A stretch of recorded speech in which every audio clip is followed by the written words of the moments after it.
السلام عليكم. النهارده هنعمل معاكم تخزين الباميه. لو معاكي 50 كيلو في ثواني هتخزنيهم بطريقه فظيعه وملهاش حل. ومش بس كده، كمان هنعمل احلى طاجن باميه باسرار التتبيله بتاعه الطباخين، بجد تحفه.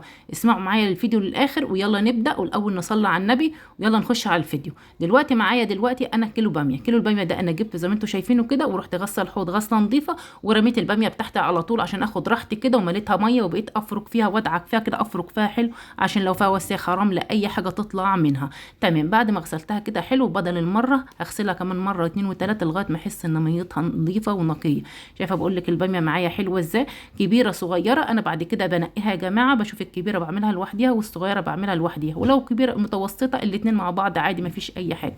غسلتها حلو بدل مره واتنين وتلاته. بعد ما غسلتها حطيتها في المصفى اتصفت، وبقول لك المصفى مش تحتها ميه خالص ونشفت تماما. بعد ما نشفت كده كويس، بعد ما حطها في المصفى ونزلت ميتها، ابتديت بقى امعها بقى. انا عارفه بقى ايه الناس بقى ايه لسه المبتدئين، البنات اللي لسه المبتدئه والناس المحترفين. امع بقى، جبت السكينه بتاعتي تبقى حاميه، وابتديت كده امع فيها كده، اشيل القمع كده بالراحه كده، عامل زي شكل الهرم. شايفه بقول لك كده، ما شلتش اللحم ما شلتش اي حاجه. وبعد كده هشيل بقى الحته اللي هي ايه، الزر اللي هو تحت الباميه ده. تمام. يعني ما تاكليش اللحم، لا، يا دوبك تشيلي حاجه كده بسيطه من تحت الباميه، الزر بتاعها. بعد كده هشقها كده من النص كده يا جماعه، كده من فوق حاجه بسيطه. ولو عايزه تشقيها برده من النص شقيها. انا بشقها ليه؟ عشان لما اجي احطها في التخديعه ما تفرقعش معايا، وفي نفس الوقت تاخد من طعم التخديعه بتاعتي. اسمعوا بس معايا الفيديو للاخر، ان فيه معلومات مهمه جدا. ده غير كمان هعمل لكم احلى طاجن باميه كل الناس بتحلف بطبيخي والله يا جماعه. ده بيتقدم كمان في الافراح. تمام. ادي شايفه اهو، انا عاملها اهو اهو، امع فيها. وخلي بالكوا اشوفها اهو، وكمان ايه، قطعتها كده، عملت شريحه من الوسط. ليه؟ عشان ايه؟ برضو بتجنب بعدين تفرقع معايا ولا حاجه، وفي نفس الوقت تاخد من طعم التخديعه بتاعتي وبالراحه كده اهو. بقول لك ادي الباميه اهي. دلوقتي بقى انا جبت ياسمين بنتي تحدتني وقالت لي هو انت ايه بتقمعي الباميه ومفيش حد ما بيعرفش يقمع الباميه؟ قلت لها لا، ناس زيك كده مبتدئين ما بيعرفوش يقمعوا الباميه. قالت لي طب وريني كده. فخشيت معاها في تحدي، لقيتها ما شاء الله عليها. شايفين؟ هي اللي بتقمع الباميه، شايفينها اهو، ايديها هي صغنططه اهي وحلوه، وهي اللي عماله تقمع لي في الباميه. المهم بعد ما قمعتها وخلصناها، رحت بقى جايبه اكياس ومكيساها كده واحطها في الفريزر. كل كيس على قد الطبخه بتاعتي، بحطهم كده يا جماعه، ولا بسلق في ميه سخنه ولا اي حاجه. هي زي ما هي كده. بعد ما قمعتها عبيتها في الكيس واحطها في الفريزر. وساعه الطبخه يا جماعه بطلع الكيس بتاعي، واكون ساعتها مخدعه التخديعه، والتخديعه متخدعه، اروح منزله الكيس وهو متلج كده عادي في التخديعه. ما خلوهوش يفك، لو فك منك هيبوظ منك ويسود. اما دي بتفضل خضره من السنه للسنه. وقبل كده كنت عامله معاكم فيديو في رمضان ان انا كنت مخزناها ومطلعاها من الفريزر وطبخاها احلى طاجن باميه. انا هسيب لكم اللينك بتاعه في صندوق الوصف. كل اللي عمله ده عالي عليه والله. تمام. يبقى احنا اهم حاجه نطلعها من الفريزر على التخديعه على طول عشان تفضل معانا خضراء، وسبتها تفك بعد ما تطلعها من الفريزر هتسود معاكي. تمام. تمام. بعد كده يا جماعه قلت بنطبخها بقى معاكم. جبت بصلايه كده حلوه كده متوسطه، يعني في حدود اللي ماشيين بالجرامات 150 جرام. بصله كده كبيره حلوه. تمام. انا بقول بالجرامات عشان البنات اللي لسه مبتدئه. بعد ما خرطتها وفرمتها حلو بالسكينه، جبت 5 فصوص من الثوم وفرمتهم حلو بالسكينه زي ما انتم شايفينها. وده السلاح اللي هو كان بتاع الكرشه، فاكرينه؟ عايزه اقول لكم فظيع. فرمت التوم كده فرمه حلوه، ومش بدقه في الهون. لو دقيته في الهون ريحه الزيت او ريحه التوم بتاعي هتطلع. انا عايزه ريحه الزيت او ريحه التوم بتاعتي تكون تفضل معايا. فانا يا دوبك اخرطه بالسكينه. ده سر من اسرار طاجن الباميه او طبيخ الباميه. الاتنين واحد يا جماعه.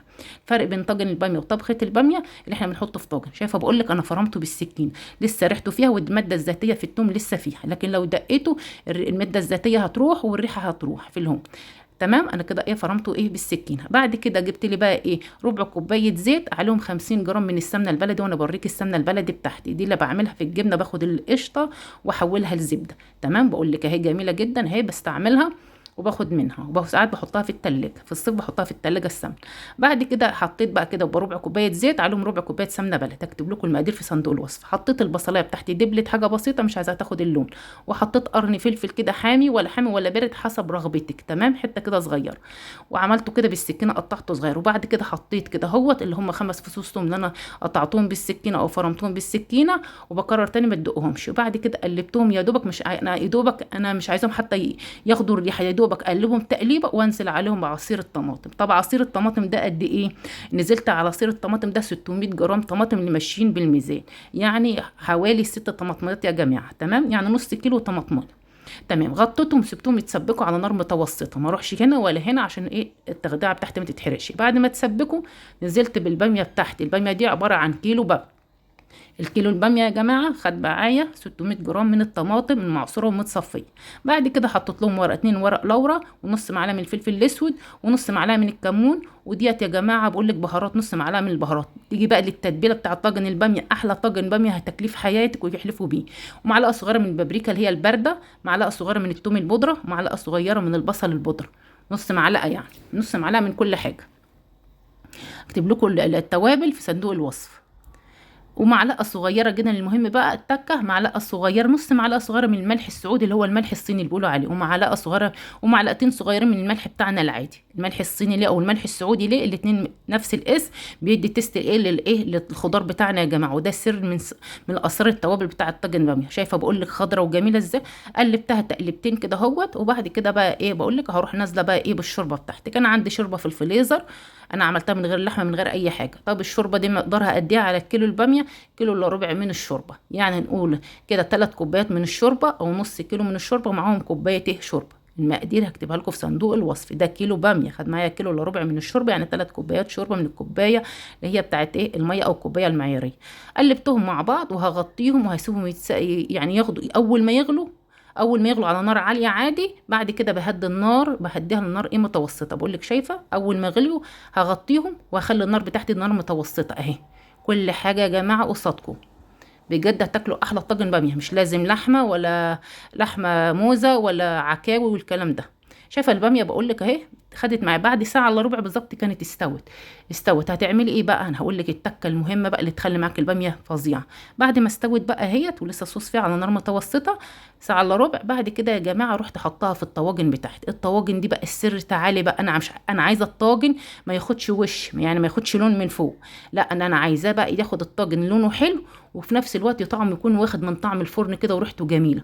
تمام اهو. دي انا بغرف في الطواجن بتاعتي الصغيره. دولت عملوا لي الكيلو ده عمل لي 3 طواجن من الطواجن اللي انت شايفاها. انا عايزاه ياخد من ريحه الفرن وطعم الفرن زي زمان، فاكرين زمان؟ ومش عايزاه ياخد اللون اللي هو الوش، مش عايزاه ياخد وش البايمه. الطواجن مش عايزاها تاخد الوش. بعد كده يا جماعه جبت صينيه الومنيا وحطيت فيها ميه ليه؟ عشان مش عايزه الطاجن ياخد وش وفي نفس الوقت الطاجن يستحمل معايا النار. وحطيت معلقه خل في الصينيه الالومنيا عشان الخل يحافظ لي على الصينيه بتاعتي ويحافظ لي على اللون بتاعه الصينيه بتاعتي، خل او عصير ليمون. بعد كده هدخله الفرن. انا حطيته يا جماعه في ميه عشان اول حاجه الطواجن بتاعتي ما تتحرقش. عايزه احافظ على الطواجن، لو حطيت الطواجن كده منها للارض الطواجن عندك هتتحرق. لكن حافظ عليها، حطها في حمام ميه زي كده وحط فيها معلقه خل الصينيه نفسها مش الباميه.